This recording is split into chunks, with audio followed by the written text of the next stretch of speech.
Selang 3 hari. Raja lawak 3. Raja lawak 3. Raja lawak 3. Dia buka pula audition dia. Aku dah berbelah hati lagi. 3 hari aku nak pergi rekrut ni. Aku pun jumpa Ngai lah. Ngai, aku dapat jadi askar ni. Gini. Kau tahulah abang kau tu, kalau bak pujuk nombor 1 lah. Kau kalau kau pergi, siapa nak kawan dengan aku?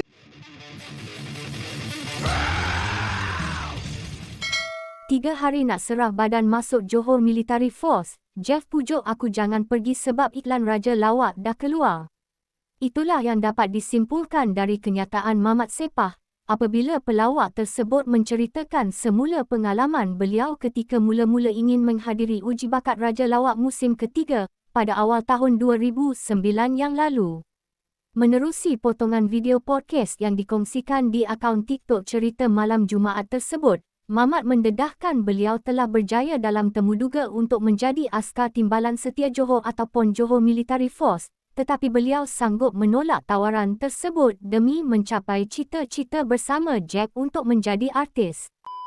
Paling tinggi ya. Askar tu cakap, Jang, ni aku beritahu kau ni, kau dapat tau. Confirm kau dapat ni. Dekat toilet masa aku ingat, kau confirm dapat tau. Tadi diorang dah urine semua, kau ni lah, okey semua kan. Badan aku tinggi, kurus dulu kan. Kau dapat. Ni aku beritahu ni seminggu lebih lagi masuk rekrut, dia kata. Okey, cantik. Dapat jadi askar. Hui, bila lagi kan nak jadi taiko kan. Selang 3 hari. Raja lawak 3. Raja lawak 3. Raja lawak 3. Dia buka pula audition dia. Aku dah berbelah hati lagi. 3 hari aku nak pergi rekrut ni. Aku pun jumpa Ngai lah. Ngai, aku dapat jadi askar ni. Gini. Kau tahulah abang kau tu, kalau bak pujuk nombor 1 lah. Kau kalau kau pergi, siapa nak kawan dengan aku? Kau pergi dah tentu kau dekat camp lah. Apa kau tahulah pelipu lara dia macam mana kan. Kita ni nak bawa impian nak jadi artis ni. Tak boleh Ngai. Aku nak pergi ni. Aku dah dapat. Aku nak pergi. Dah tinggal serah badan je ni. Dia pun tak tahu bila masa aku pergi interview semua. Memang aku tak beritahu dia. Kau fikir mak panjang mak masa depan kita apa semua. Kiwak. Ujung-ujung hari aku nak pergi petang tu masa hari Rabu ke hari Khamis. Aku nak kena serah diri pukul 4 petang. Aku sembunyi je. Askar tu call aku ingat nombor dia 1111.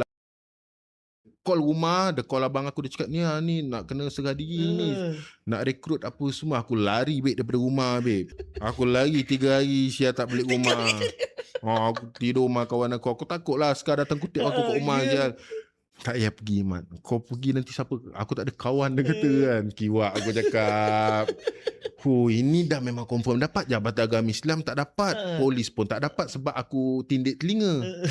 Aku cakap ini mandi Syal ni tak pergi kan. Ini kalau tak dapat ni aku cakap mati aku ni.